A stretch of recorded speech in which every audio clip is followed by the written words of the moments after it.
나는 장세준. 세운 그룹 창업주의자 회장이다. 50년 전 작은 부품 공장에서 시작해 지금의 대기업을 일궈냈다. 매출 10조 원, 직원 2만 명. 모두 내 손으로 만든 제국이다. 그 과정에서 무엇을 희생했는가? 가족의 따뜻함, 인간적인 정, 진실한 관계. 모든 것을 계산으로 살아왔다. 큰아들 태준이는 정치인 집안의 딸과 결혼시켰다. 정부 입찰을 따내기 위해서였다. 딸 소희는 재벌 3세의 아들에게 시집 보냈다. 자본 제휴가 필요했으니까. 모두 성공적이었다. 회사는 계속 성장했고 나는 최고의 자리를 지켰다. 그런데 그날 차남 우혁이가 내 회장실에 들어왔다. 30대 초반의 우혁은 형제들 중 유일하게 나를 닮지 않았다. 온화하고 따뜻한 성격이었다. 아버지, 말씀드릴 게 있습니다. 무슨 일이냐? 결혼하려고 합니다. 나는 서류에서 눈을 떼지 않고 말했다. 좋다. 누구 딸인지 비서실장에게 전해라. 내가 검토해보마. 아버지, 그게 상대가 우리 회사 직원입니다. 나는 펜을 멈췄다. 직원? 네. 홍보실 계약직으로 일하는 이서연이라는 사람입니다. 순간 내 눈썹이 올라갔다. 계약직? 우혁아, 내가 지금 농담하는 거냐? 진심입니다, 아버지. 진심? 세운 그룹 차남이 계약직과 결혼? 그게 말이 되냐? 목소리가 높아졌다. 비서실에 있던 최강호가 슬쩍 문틈으로 들여다보다가 황급히 사라졌다. 아버지, 서연 씨는 정말 좋은 사람입니다. 힘든 환경에서도 밝게 살아가고. 그래서 그게 우리 회사에 무슨 도움이 되지? 그 여자 집안 배경은? 인맥은? 자산은? 아버지, 사랑이라는 건. 사랑? 우혁아, 내 나이가 30이 넘었는데 아직도 그런 순진한 소리를 하나? 사랑? 그런 건 영화에나 나오는 거야. 현실에서 결혼은 계약이다. 서로에게 이익이 되는 거래지. 저는 아버지처럼 살고 싶지 않습니다. 그 한마디에 나는 얼어붙었다. 뭐라고? 아버지는 평생 계산만 하셨잖아요. 가족도 사람도 모든 게 이익을 위한 수단이었죠. 그래서 행복하세요? 나는 책상을 쾅 내리쳤다. 건방지게. 내가 이렇게 살았기 때문에 내가 지금 그 자리에 있는 거야. 알아요. 감사하게 생각합니다. 하지만 저는 다르게 살고 싶어요. 서연 씨는 진짜 저를 좋아해요. 제가 재벌 아들이어서가 아니라 장우혁이라는 사람 자체를 좋아하는 거예요. 그걸 어떻게 확신하지? 확신합니다. 근거 없는 확신이구나. 나는 냉소를 띄었다. 우혁아, 내가 70평생 살면서 배운 게 하나 있다. 사람은 돈 앞에서 변한다. 특히 큰 돈 앞에서는 말이야. 서연 씨는 그런 사람이 아니에요. 정말? 좋아. 그럼 내가 직접 확인해 보마. 무슨 말씀이세요? 그 여자가 정말 널 사랑하는지 아니면 내 돈을 사랑하는지 테스트해 보겠다는 뜻이야. 일주일 후에 다시 오너라. 아버지, 제발.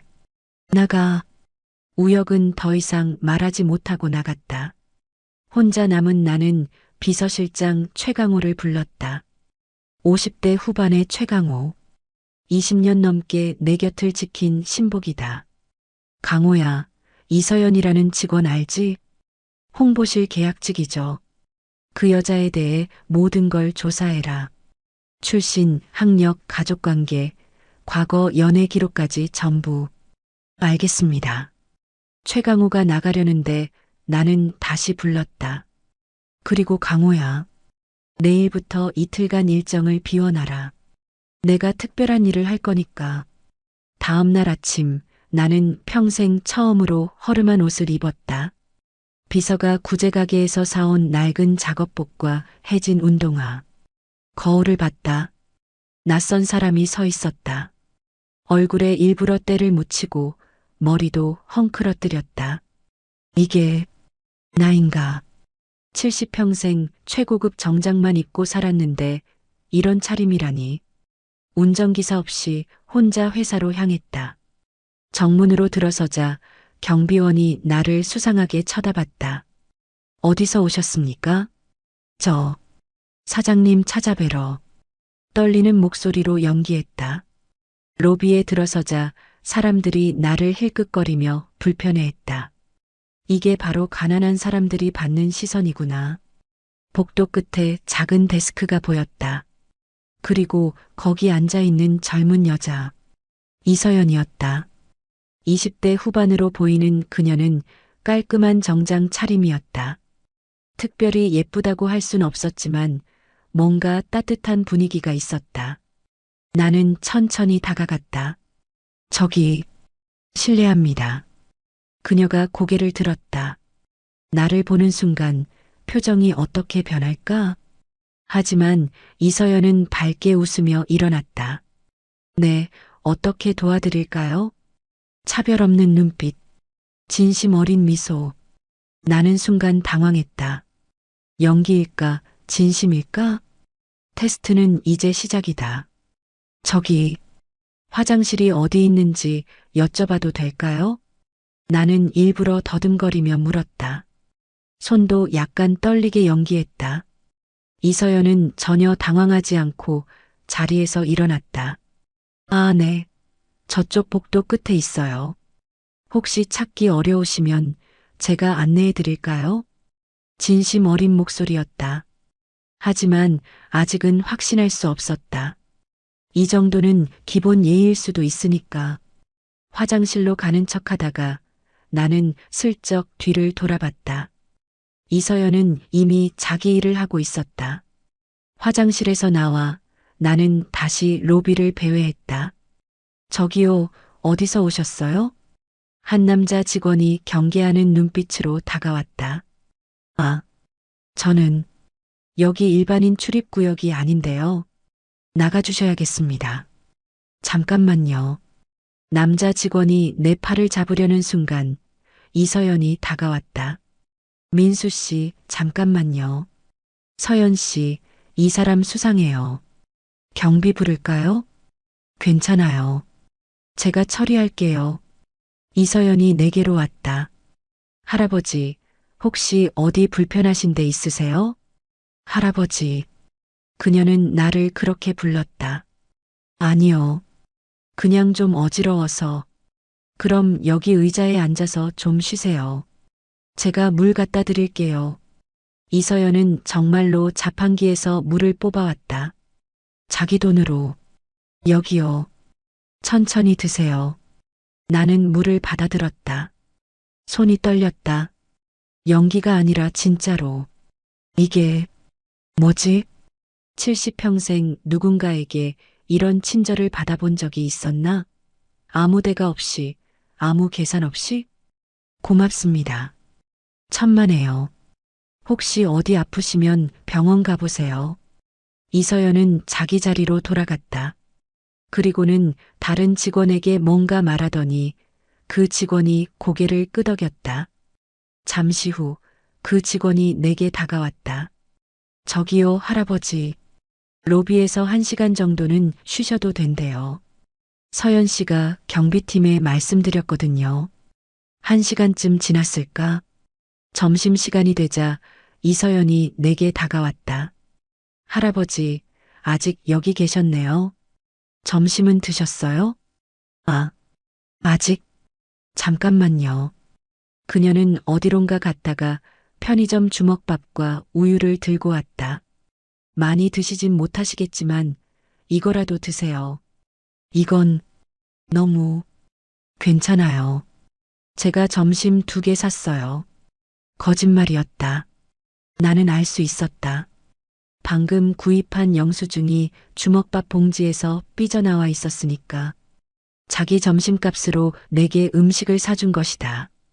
정말 고맙습니다. 성함이 이서연이에요. 서연 씨, 큰 은혜를 입었습니다. 나는 떨리는 손으로 주먹밥을 받았다. 그리고 한 입 베어 물었다. 편의점 주먹밥. 평생 이런 걸 먹어본 적이 없었다. 늘 특급 호텔 일식당이나 프랑스 요리였으니까. 그런데 이상했다. 이 싸구려 주먹밥이 내 평생 먹어본 어떤 음식보다 맛있게 느껴졌다. 왜 눈물이 나는 거지? 나는 고개를 숙이고 주먹밥을 먹었다. 오후가 되었다. 이제 마지막 테스트가 남아 있었다. 나는 이서연에게 다가갔다. 서연 씨, 네, 할아버지. 사실은 집에 가야 하는데 돈이 없어서요. 버스비 좀 빌릴 수 있을까요? 이건 너무 뻔한 수법이다. 돈을 달라고 하면 대부분 경계한다. 이서연의 표정이 잠깐 굳었다. 역시 이제 거부하는구나. 그런데 다음 순간 그녀는 지갑을 꺼냈다. 얼마나 필요하세요? 1,000원만. 1,000원으로는 부족하실 거예요. 요즘 버스비도 비싸고 환승도 해야 하잖아요. 그녀는 10,000원을 꺼내 내 손에 쥐어줬다. 이거 받으세요. 그리고 저녁도 못 드셨을 테니까 김밥 같은 거라도 사드세요. 나는 그 돈을 보며 멈춰섰다. 10,000원. 그녀에게는 작은 돈이 아니었다. 이렇게 큰 돈을. 괜찮아요. 할아버지가 우리 아버지셨을 수도 있잖아요. 저도 아버지 안 계시거든요. 돌아가셨어요. 그 말에 나는 숨이 멎을 뻔했다. 그래서 혼자 계신 어르신 보면 마음이 아파요. 이서연의 눈시울이 붉어졌다. 서연 씨, 조심히 들어가세요, 할아버지. 그리고 혹시 또 힘드시면 여기로 오세요. 그녀는 쪽지에 자기 전화번호까지 적어줬다. 나는 그 쪽지를 받아들고 회사를 나왔다. 건물 모퉁이에 숨어서 나는 그 쪽지를 내려다봤다. 이서연 010-0101-0101. 삐뚤빼뚤한 글씨체. 이럴 수가. 정말 이런 사람이 존재하다니. 하지만 아직 확신할 순 없었다. 혹시 모른다. 정말 치밀하게 계획한 연기일 수도. 나는 비서실장 최강호에게 전화했다. 이서연에 대한 조사 결과 나왔나? 네. 보고서 준비되어 있습니다. 1시간 후 최강호가 두꺼운 파일을 들고 왔다. 이서연 29살. 부산 출신. 아버지는 10년 전 교통사고로 사망. 어머니와 단둘이 살다가 2년 전 상경. 대학은 지방사립대 경영학과 졸업. 성적 우수. 하지만 집안 형편이 어려워 장학금과 아르바이트로 학비 충당. 신용등급 양호. 대출 내역 없음. 우혁이와는 6개월 전 회사 행사에서 처음 만났다고 합니다. 우혁 상무님이 일부러 신분을 숨기셨고 석 달 후에 알게 됐다고 합니다. 알고 나서는 오히려 헤어지자고 했답니다. 신분 차이 때문에. 하지만 우혁 상무님이 설득했다고. 나는 파일을 덮었다. 깨끗했다. 너무 깨끗했다. 회장님, 제 개인적인 의견입니다만 이서연 씨 정말 좋은 사람 같습니다. 나는 한동안 말이 없었다. 창밖을 바라봤다. 내가 틀렸던 건가? 70평생 처음으로 나는 내 인생 철학이 흔들리는 걸 느꼈다. 일주일이 지났다. 나는 우혁을 다시 불렀다. 아버지, 결정하셨습니까? 우혁의 눈빛에는 간절함이 담겨 있었다. 우혁아, 이서연이라는 여자, 괜찮은 것 같구나. 정말요? 하지만 아직 확신은 없다. 조금 더 지켜봐야겠다. 아버지, 감사합니다. 우혁이 기뻐하며 나갔다. 하지만 나는 여전히 불안했다. 뭔가 놓친 게 있는 것 같은 느낌이었다. 그날 오후 장남 태준의 아내 한미정이 내 회장실로 들어왔다. 35의 한미정. 명문가 출신답게 우아했지만 그 눈빛만큼은 항상 차갑고 계산적이었다. 아버님, 잠깐 말씀 나눌 수 있을까요? 무슨 일이냐? 우혁이 결혼건 들었어요. 그래서 아버님, 그건 안 됩니다. 한미정의 목소리에 단호함이 배어 있었다. 왜? 계약직 직원이라니요. 우리 가문의 체면이 어떻게 됩니까? 언론에서 뭐라고 하겠어요? 주가에도 악영향을 미칠 겁니다. 그건 내가 결정할 일이다. 아버님, 한미정이 한 걸음 다가왔다. 요즘 건강이 안 좋으시다면서요? 최근에 이상한 행동도 많이 하시고 노숙자 행세를 하셨다던데요? 순간 나는 얼어붙었다. 어떻게 알았지? 누가 그런 소리를 비서실장님께 들었어요. 아버님이 변장하고 회사에 오셨다고 직원들한테 돈도 구걸하시고 최강호, 그 자식이 입을 놀렸구나. 그게 어쨌다는 거냐? 아버님, 혹시 병원 한번 가보시는 게 어떨까요? 요즘 70대 분들이 치매 초기 증상을 모르고 지나치는 경우가 많다고 하더라고요. 치매? 나는 버럭 소리쳤다. 감히 내가 나를 치매 환자 취급을. 아버님, 진정하세요. 저는 아버님이 걱정되어서 드리는 말씀입니다. 회사를 위해서라도 정확한 진단을 받으시는 게. 한미정은 더 이상 말하지 않고 나갔다. 하지만 문을 닫기 전 그녀가 보여준 미소가 신경 쓰였다. 차가운 승리를 확신하는 듯한 미소였다. 그날 밤 최강호를 불렀다. 강호야, 내가 한미정한테 내 일정을 얘기했나? 아, 그게. 최강호가 당황했다. 회장님, 죄송합니다. 태준 상무님이 물어보셔서 형님이시니까 말씀드렸습니다. 내가 언제 허락했나? 죄송합니다. 뭔가 이상했다.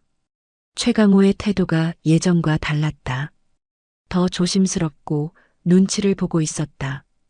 그리고 시선을 제대로 마주치지 못했다. 강호야, 혹시 한미정한테서 뭔가 받은 거 있나? 네. 무슨 말씀이? 솔직히 말해. 아닙니다, 회장님. 하지만 그의 눈빛이 흔들렸다. 거짓말이었다. 20년을 함께한 사람의 거짓말은 알 수 있었다. 이 자식? 돈을 받았구나.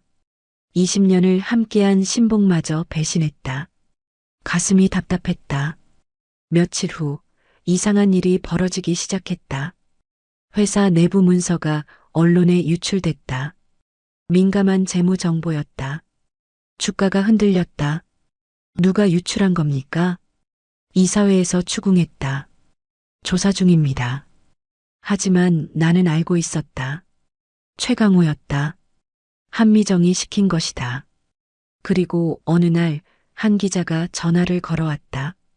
회장님, 윤가영 기자입니다. 인터뷰 요청드립니다. 무슨 인터뷰? 회장님의 최근 건강 상태에 대해서요. 국민들이 관심 있어 하는 사안입니다. 누가 그런 걸 취재하래? 공익적인 차원에서 필요한 보도라고 판단했습니다. 전화를 끊었다.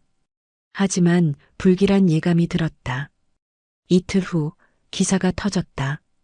세운 그룹 장세준 회장, 치매 의심 증상, 경영 능력 논란. 기사를 쓴 사람은 윤가영 기자였다. 내용은 황당했다. 최근 장 회장이 노숙자 행세를 하며 회사를 배회했다. 직원들에게 돈을 구걸했다. 비정상적인 행동이 목격됐다. 내부 직원들은 회장의 판단력을 우려하고 있다. 모두 사실이었지만 맥락은 완전히 왜곡되어 있었다. 나는 즉시 윤가영을 불렀다.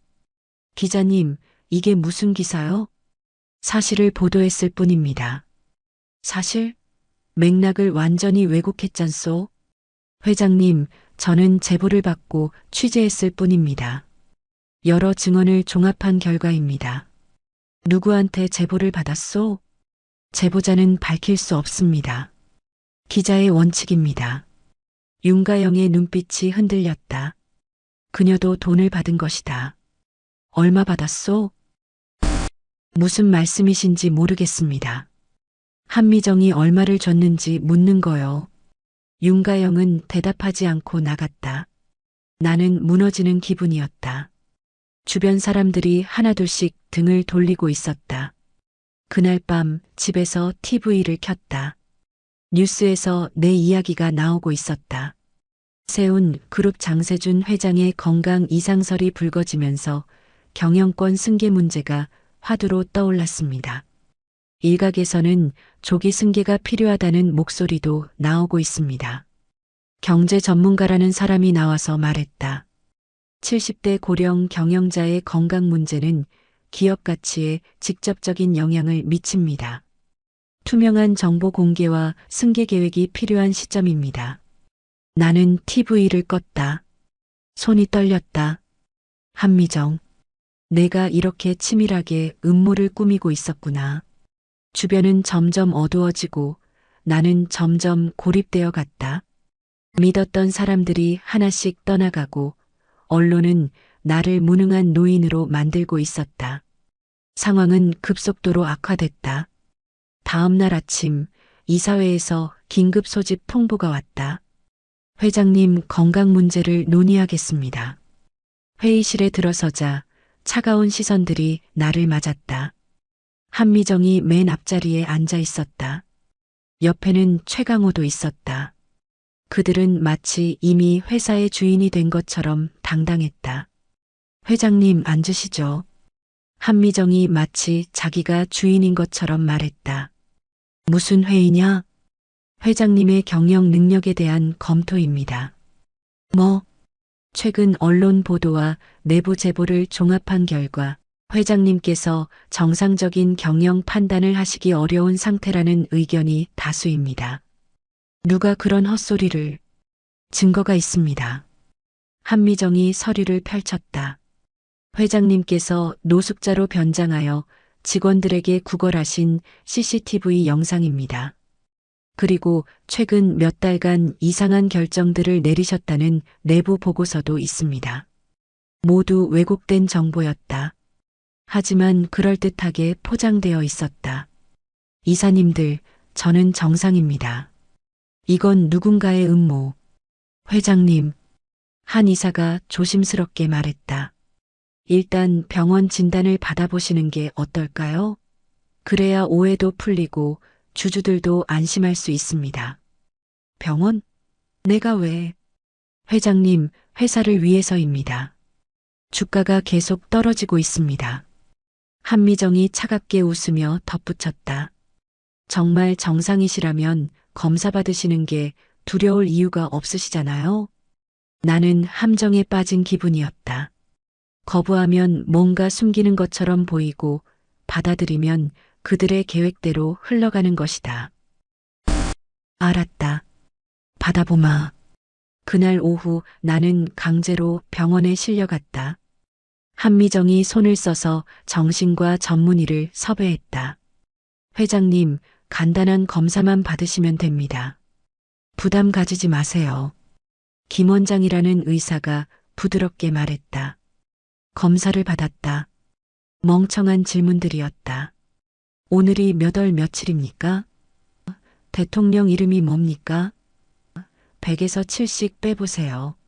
모두 완벽하게 답했다. 하나도 틀리지 않았다. 검사 잘 받으셨습니다. 결과는 이틀 후에 나옵니다.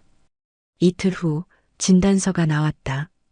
초기 치매 증상, 즉각적인 치료 필요, 경영 판단 능력 저하 우려. 뭐라고?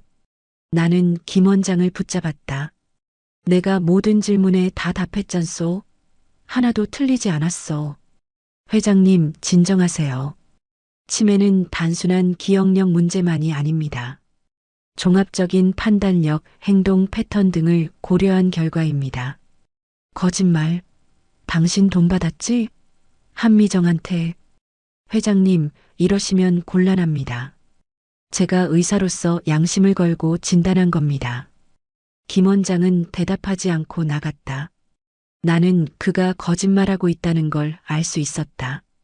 눈빛이 흔들렸으니까. 나는 병실에 혼자 남겨졌다.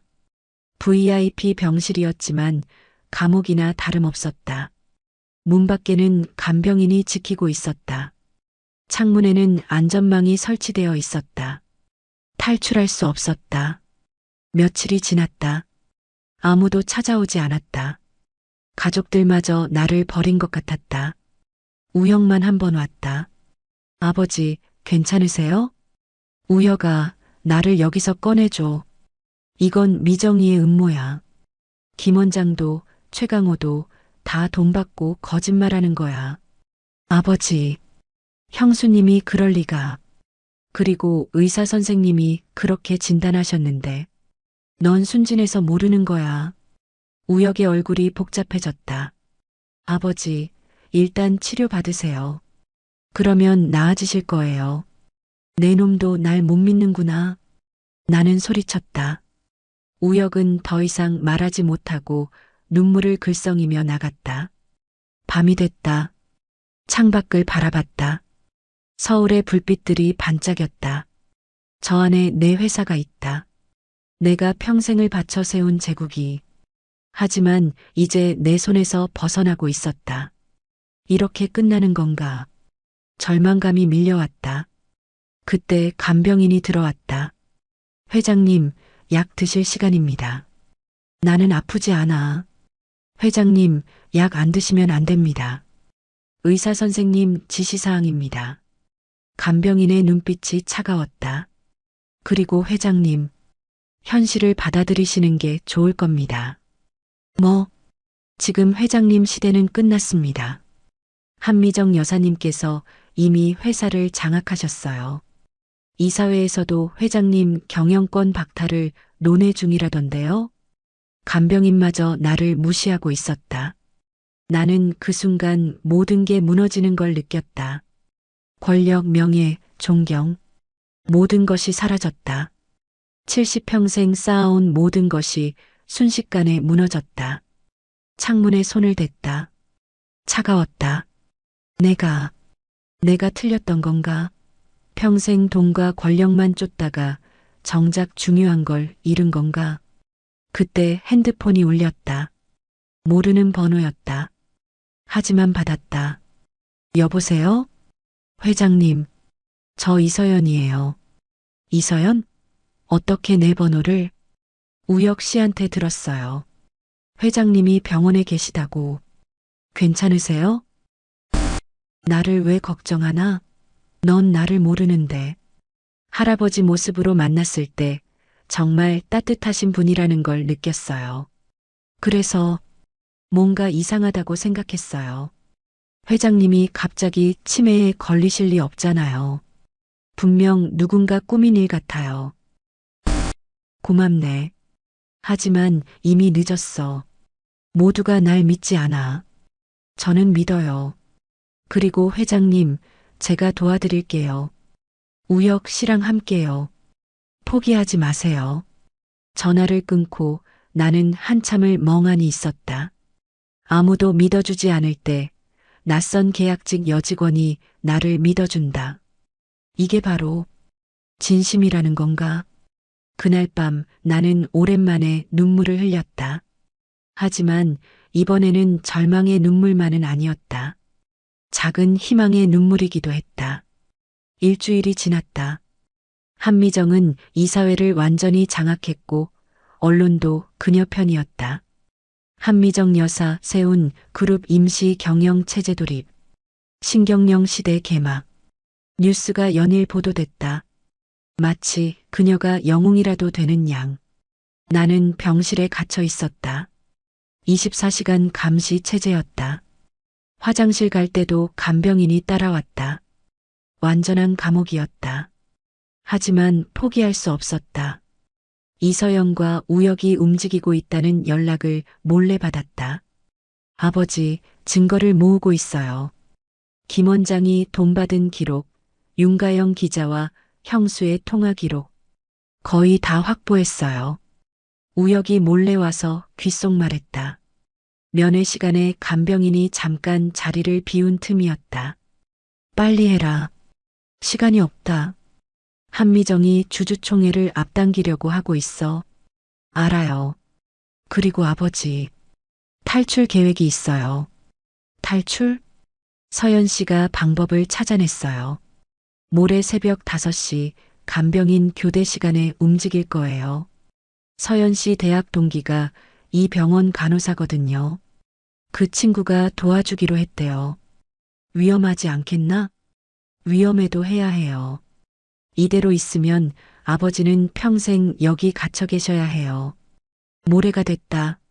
나는 평소처럼 자는 척했다. 새벽 4시 50분.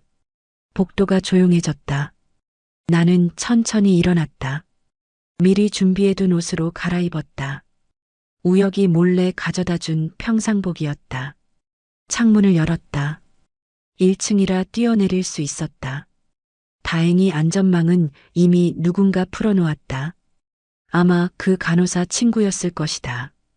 밖에는 우혁과 이서연이 차를 대기시키고 있었다. 회장님, 이서연이 달려와 나를 부축했다. 빨리 타세요. 차에 올라탔다. 우혁이 급발진했다. 백미러로 보니 병원이 점점 멀어지고 있었다. 어디로 가는 거냐? 일단 안전한 곳으로요. 형수가 사람을 풀어서 찾을 거예요. 1시간쯤 달렸을까? 서울 외곽의 작은 원룸 앞에 도착했다. 여기가 어디냐? 제 집이에요. 이서연의 집이었다. 작고 낡았지만 깨끗하게 정돈되어 있었다. 회장님, 여기서 며칠만 숨어 계세요. 저희가 증거를 더 모을게요. 주주총회까지 사흘 남았어요. 미안하네. 이런 누를 끼치고. 아니에요. 당연한 일이에요. 나는 70평생 처음으로 남의 집 신세를 졌다. 그것도 20평도 안 되는 작은 원룸에. 이서연이 라면을 끓여줬다. 회장님, 변변한 음식이 없어서 죄송해요. 라면밖에. 아니야. 고맙다. 라면.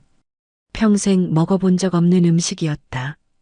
늘 특급 호텔 요리만 먹었으니까. 한 입 먹었다. 싸구려 라면이었지만 내 평생 먹어본 어떤 음식보다 따뜻했다. 이상하게 눈물이 났다. 서연 씨, 네. 왜 나를 도와주나? 난 자네를 시험했고 의심했는데. 그리고 자네는 아무 의무도 없는데. 알아요. 우혁 씨한테 다 들었어요. 이서연이 웃었다. 하지만 이해해요. 회장님 입장에서는 당연하셨을 거예요. 평생 그렇게 사셨으니까. 돈과 권력에 속아본 경험이 많으셨겠죠. 그래서도 화가 나지 않나? 아니요. 오히려 안타까워요. 회장님이 얼마나 외로우셨을까. 아무도 믿을 수 없는 삶이 얼마나 힘드셨을까. 그 말에 가슴이 뭉클했다. 대신 이제는 사람을 좀 믿으세요. 세상에 나쁜 사람만 있는 건 아니니까요. 저처럼 그냥 진심으로 도와주고 싶은 사람도 있어요. 며칠 동안 이서연의 집에 숨어 지냈다. 우혁과 이서연은 밖에서 증거를 모았다. 회장님, 드디어 찾았어요. 이틀 후 우혁이 흥분하며 들어왔다. 한미정이 김 원장한테 5억을 송금한 기록이에요. 그리고 윤가영 기자와의 통화 녹음도 확보했어요. 정말이냐? 네. 은행 내부자가 도와줬어요. 그리고 이서연이 말했다. 윤가영 기자님을 설득했어요. 양심 선언하시기로 했어요. 정말? 네. 처음엔 거부하셨어요. 무서워하시더라고요. 한미정 씨한테 보복당할까봐. 그런데 제가 계속 만나서 이야기했어요. 진실을 밝히면 기자로서 명예를 회복할 수 있다고. 잘못을 인정하는 게 진짜 용기라고. 그랬더니 눈물 흘리시면서 동의하셨어요. 주주총회에서 직접 폭로하시겠대요. 빚은 제가 도와드리기로 했어요. 자네가? 네. 제 적금 깨서요. 5천만 원이면 되니까. 나는 이서연을 바라봤다. 이 젊은 여자가 자기 적금까지 깨가며 남을 돕다니. 서연 씨, 자네는 정말 대단한 사람이야. 내가 70평생 만난 사람 중 가장 훌륭해. 아니에요. 그냥 사람이 사람을 도와야죠. 이제 반격할 수 있겠구나. 네, 주주총회가 내일이에요. 거기서 모든 걸 공개하면 돼요. 하지만 한미정이 날 막을 텐데 경비도 삼엄할 거야. 그래서 작전이 있어요. 이서연이 계획을 설명했다. 치밀했다. 감탄스러웠다. 서연 씨, 자네 전공이 뭐였지? 경영학이었어요. 전략적으로 공부했거든요. 나는 웃었다. 오랜만에 진심으로. 서연 씨, 이 일이 끝나면 자네를 임원으로 만들어주겠어. 약속한다. 회장님, 농담이 아니야. 자네는 자격이 충분해. 능력도 있고 무엇보다 마음이 바르니까. 주주총회 전날 밤 우리는 최종 점검을 했다. 증거는 완벽했다. 계획도 완벽했다. 자, 이제 가자. 저 여자한테 진실이 뭔지, 정의가 뭔지 보여줘야지. 나는 일어섰다. 70평생 중 가장 큰 싸움이 기다리고 있었다. 주주총회 당일 아침, 나는 이서연이 준비해준 정장으로 갈아입었다. 거울을 봤다. 며칠 전만 해도 초라한 환자복 차림이었는데 이제는 다시 세운 그룹 회장의 모습이 돌아와 있었다. 눈빛도 달라져 있었다. 예전의 카리스마가 되살아났다. 회장님, 정말 멋지세요. 이서연이 웃으며 말했다. 고맙네. 자네 덕분이야. 아니에요. 회장님 안에 원래 있던 힘이에요. 제가 한 건 아무것도 없어요. 총회장에 도착했다. 건물 앞에는 수많은 기자들과 경비들이 몰려 있었다.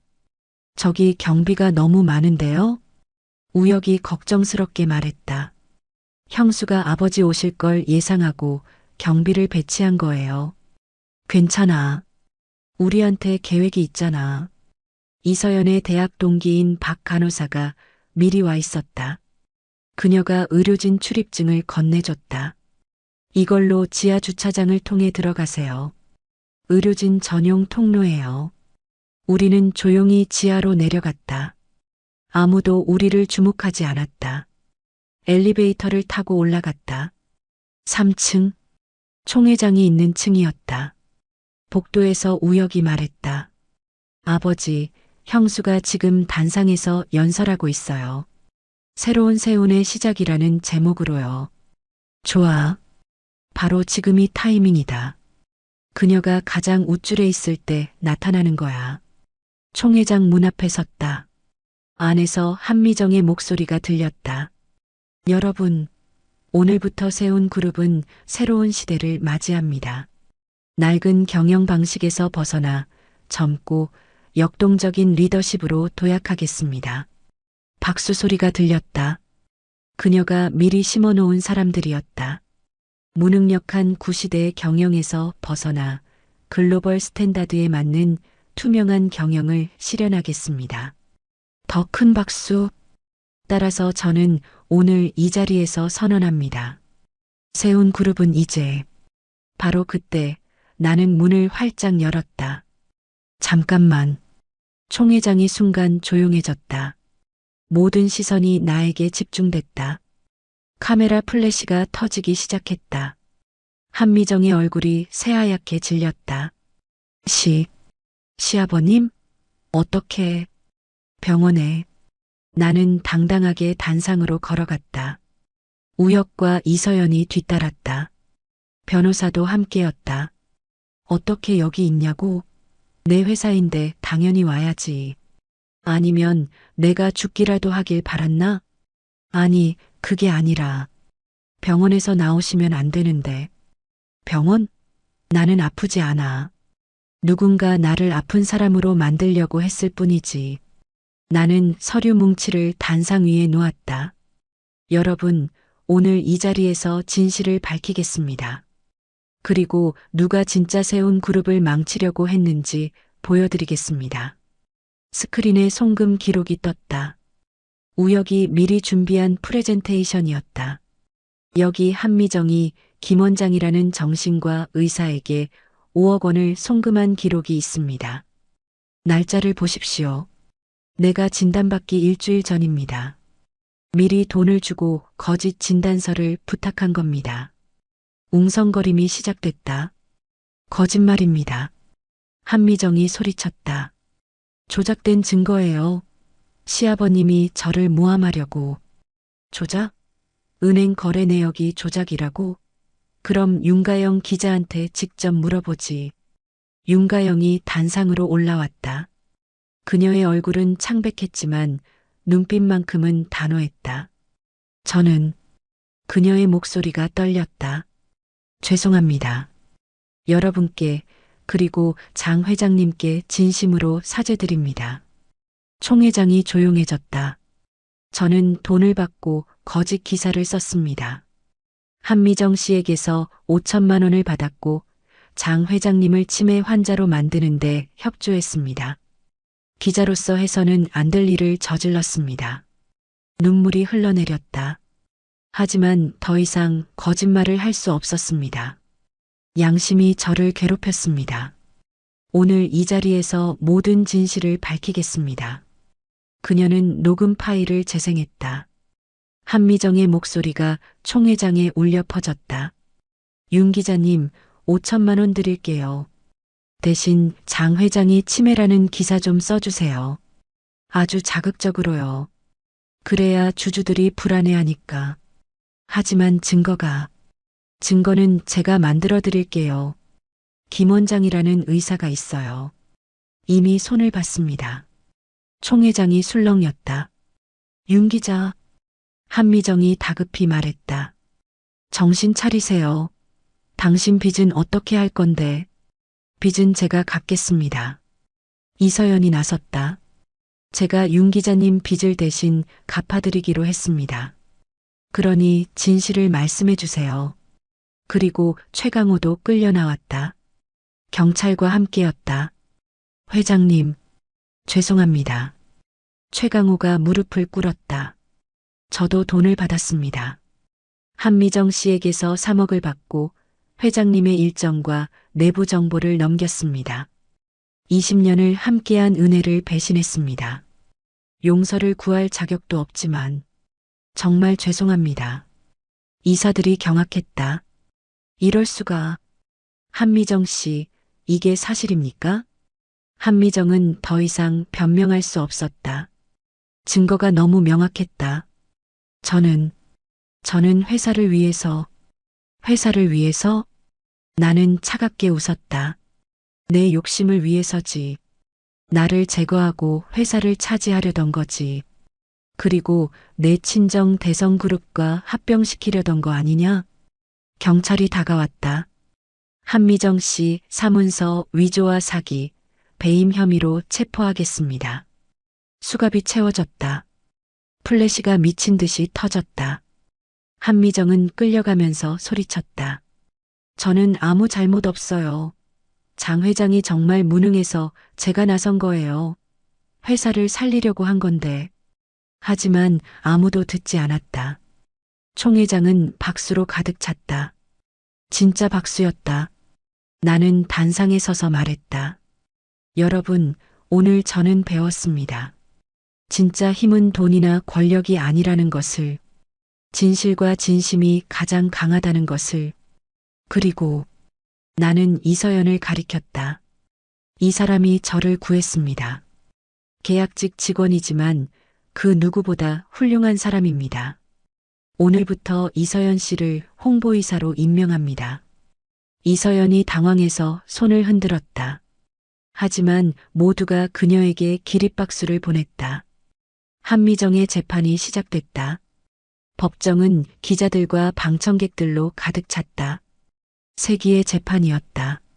재벌가 며느리가 시아버지를 제거하려 했다는 사건은 대한민국을 떠들썩하게 만들었다. 피고인 한미정은 사문서 위조, 사기, 배임, 횡령, 그리고 강요 등의 혐의로 기소되었습니다. 검사가 차분하지만 단호하게 말했다. 증거들이 하나씩 제시됐다. 송금 기록, 통화 녹음, 문자 메시지, 이메일, 은행 거래 내역. 모든 것이 명확했다. 빠져나갈 구멍이 없었다. 피고인은 김 원장에게 5억 원을 송금하며 거짓 진단서 작성을 의뢰했습니다. 또한 윤가영 기자에게 5천만 원을 주고 허위 기사를 쓰게 했습니다. 최강호 비서실장에게는 3억 원을 주고 내부 기밀을 빼돌리게 했습니다. 이 모든 범죄의 목적은 단 하나, 시아버지인 장세준 회장을 제거하고 세운 그룹을 차지하기 위함이었습니다. 방청석이 웅성거렸다. 한미정의 변호사가 일어났다. 재판장님, 피고인은 회사를 걱정한 나머지 과도한 조치를 취했을 뿐입니다. 실제로 장 회장님은 최근 비정상적인 행동을 많이 보이셨고 피고인은 회사와 주주들을 위해 과도한 조치? 검사가 비웃었다. 시아버지를 치매 환자로 조작하고 강제로 병원에 가두고 회사를 빼앗으려 한 게 과도한 조치입니까? 이건 명백한 범죄입니다. 증인 신문이 시작됐다. 첫 번째 증인은 김 원장이었다. 증인, 사실대로 말씀해 주십시오. 김 원장은 고개를 떨구고 있었다. 그의 손이 떨렸다. 저는 한미정 씨에게서 5억 원을 받았습니다. 그 대가로 장 회장님을 치매 환자로 만들어 달라는 부탁을 받았고 거짓 진단서를 작성했습니다. 장 회장님은 정상이셨습니까? 네. 완전히 정상이셨습니다. 모든 검사에서 이상이 없었습니다. 기억력도 완벽했고 판단력도 정상이었습니다. 저는 돈 때문에 의사로서의 양심을 팔았습니다. 그의 목소리가 떨렸다. 죄송합니다, 회장님. 정말 죄송합니다. 방청객들이 술렁였다. 윤가영 기자도 증언대에 섰다. 저도 죄를 고백합니다. 그녀의 목소리가 떨렸다. 한미정 씨에게서 5천만 원을 받고 거짓 기사를 썼습니다. 장 회장을 끌어내리면 큰 돈을 주겠다고 했습니다. 저는 빚이 많았고 돈이 필요했습니다. 그래서 기자로서 해서는 안 될 일을 저질렀습니다. 눈물이 흘러내렸다. 하지만 양심의 가책을 견딜 수 없었습니다. 밤마다 악몽을 꿨습니다. 제가 쓴 기사 때문에 한 사람의 인생이 무너지는 걸 보면서도 모른 척했습니다. 너무 괴로웠습니다. 그녀는 한미정을 바라봤다. 한미정 씨는 제게 말했습니다. 어차피 노인네 하나 치우는 거야. 곧 죽을 사람인데 뭐가 문제냐고. 그때 저는 알았어야 했습니다. 이게 얼마나 끔찍한 범죄인지. 최강호도 증언했다. 저는 20년을 회장님 곁에서 일했습니다. 회장님은 저를 믿어주셨고 아꼈습니다. 하지만 한미정 씨가 제 약점을 잡았습니다. 최강호의 목소리가 떨렸다. 제 딸이 대학 등록금이 필요했고 제 월급으로는 어려웠습니다. 한미정 씨는 그걸 알고 3억을 제시했습니다. 저는 흔들렸습니다. 배신했습니다. 그는 방청석에 앉은 나를 바라보며 무릎을 꿇었다. 회장님, 용서해 주십시오. 죽을 때까지 속죄하며 살겠습니다. 한미정은 끝까지 버텼다. 저는 무죄입니다. 이건 장 회장의 보복이에요. 저는 회사를 위해 최선을 다했을 뿐입니다. 정말로 시아버님이 치매 초기 증상을 보이셨기 때문에 조치를 취한 겁니다. 하지만 증거는 명확했다. 은행 기록, 통화 녹음, 문자 메시지, 이메일. 모든 것이 그녀의 범죄를 증명했다. 검사가 최후 진술을 했다. 피고인 한미정은 철저히 계획된 범죄를 저질렀습니다. 돈과 권력에 눈이 멀어 시아버지를 제거하려 했습니다. 의사를 매수하고 기자를 매수하고 비서실장을 매수했습니다. 이는 단순한 사기가 아닙니다. 한 사람의 인생을 완전히 파괴하려 한 악랄한 범죄입니다. 엄중한 처벌이 필요합니다. 재판장이 판결을 내렸다. 피고인 한미정에게 징역 7년을 선고합니다. 또한 벌금 10억 원을 부과합니다. 한미정은 그 자리에 주저앉았다. 그녀의 얼굴에서 모든 오만함이 사라졌다. 안 돼. 이럴 수 없어. 법정을 나오면서 나는 복잡한 심경이었다. 회장님, 속이 후련하시죠? 우혁이 물었다. 후련하기보다는 허무하구나. 미정이도 원래는 나쁜 사람이 아니었을 거야. 욕심이 사람을 망친 거지. 이서연이 내 손을 잡았다. 회장님, 그래도 정의가 승리했어요. 그리고 이제 회장님은 자유예요. 그래. 자네 덕분에. 우리는 법정을 나왔다. 밖에는 수많은 기자들이 기다리고 있었다. 회장님, 한 말씀 해주십시오. 나는 마이크 앞에 섰다. 오늘 저는 배웠습니다. 진짜 부자는 돈이 많은 사람이 아니라 진실한 사람을 곁에 둔 사람이라는 것을. 권력은 언제든 사라질 수 있지만 진심은 영원하다는 것을. 플래시가 터졌다. 그리고 저를 구해준 이서연 씨에게 감사합니다. 그녀는 계약직이었지만 그 누구보다 훌륭한 사람입니다. 앞으로 세운 그룹은 사람을 먼저 생각하는 기업이 되겠습니다. 박수가 터져 나왔다. 한 달 후 나는 전 직원 앞에서 발표했다. 오늘 저는 여러분께 중요한 발표를 하겠습니다. 대강당은 1000명이 넘는 직원들로 가득 찼다. 먼저 이서연 이사를 소개합니다. 이서연이 단상에 올라왔다. 박수가 터졌다. 이서연 이사는 저를 구했습니다. 하지만 그것보다 더 중요한 것은 그녀가 우리에게 진짜 가치가 뭔지 가르쳐줬다는 겁니다. 나는 직원들을 바라봤다. 앞으로 세운 그룹은 변화할 것입니다. 이익만 추구하는 회사가 아니라 사람을 먼저 생각하는 회사가 될 것입니다. 이서연 이사가 그 변화를 이끌어 줄 것입니다. 그리고 우혁을 불렀다. 우혁아, 내 아버지 서연 씨와 결혼해라. 내가 진심으로 축복한다. 우혁의 눈이 반짝였다. 정말요? 그래. 내가 틀렸어.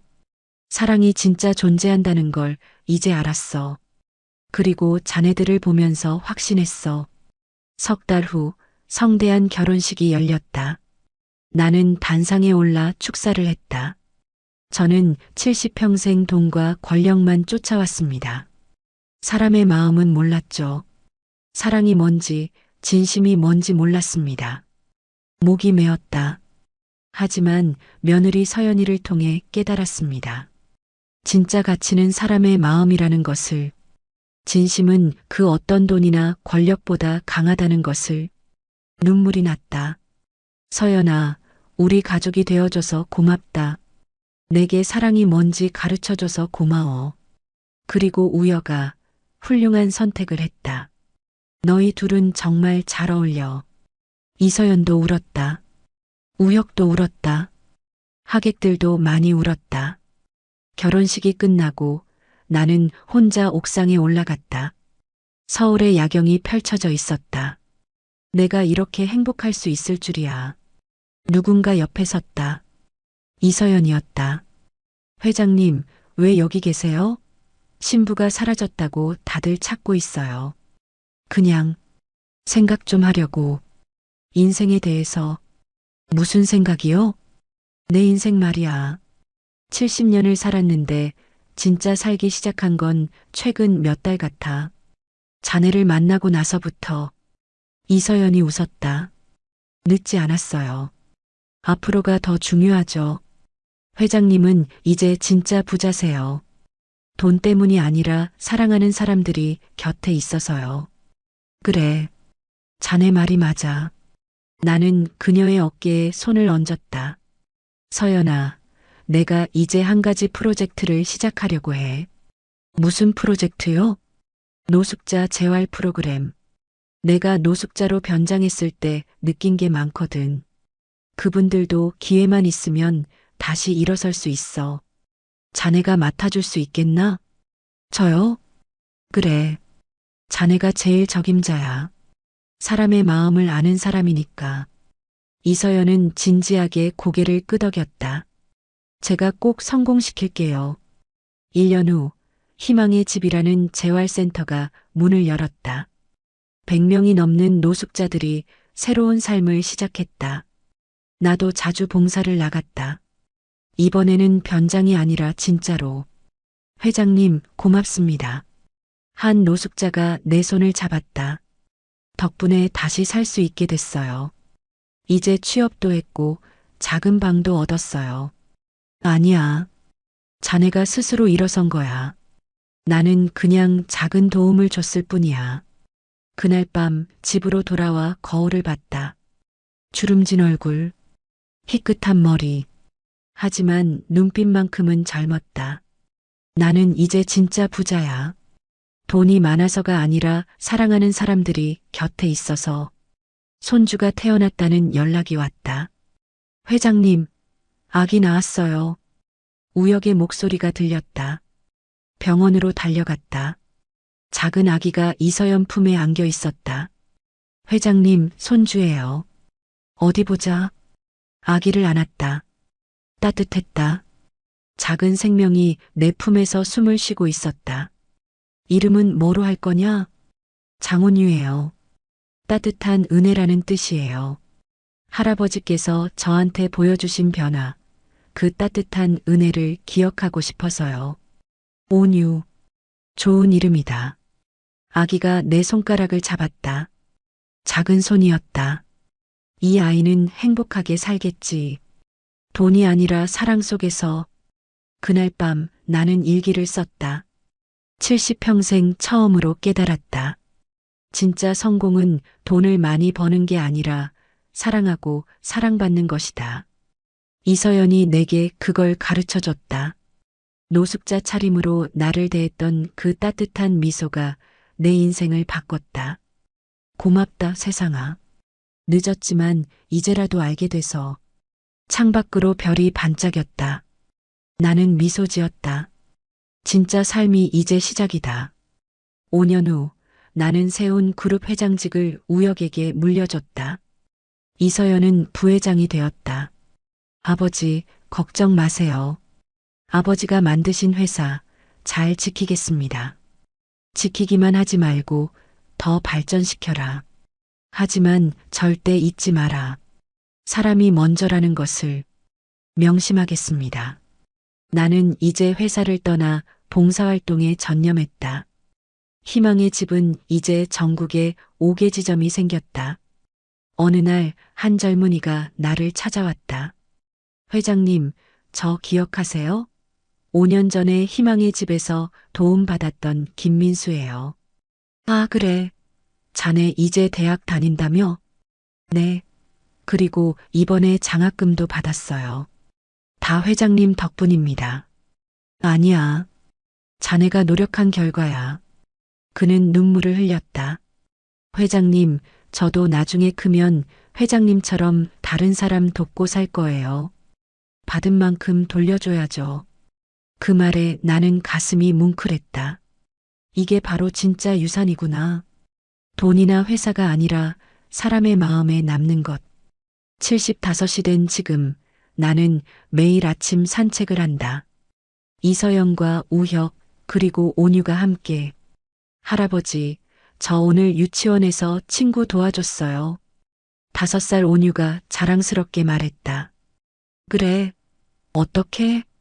친구가 넘어졌는데 제가 일으켜주고 밴드도 붙여줬어요. 우리 온유 정말 착하네. 할아버지가 자랑스럽다. 이서연이 내 손을 잡았다. 회장님, 행복하세요? 그래. 내 평생 가장 행복해. 고맙다, 서연아. 내 인생을 바꿔줘서. 아니에요. 회장님이 스스로 변하신 거예요.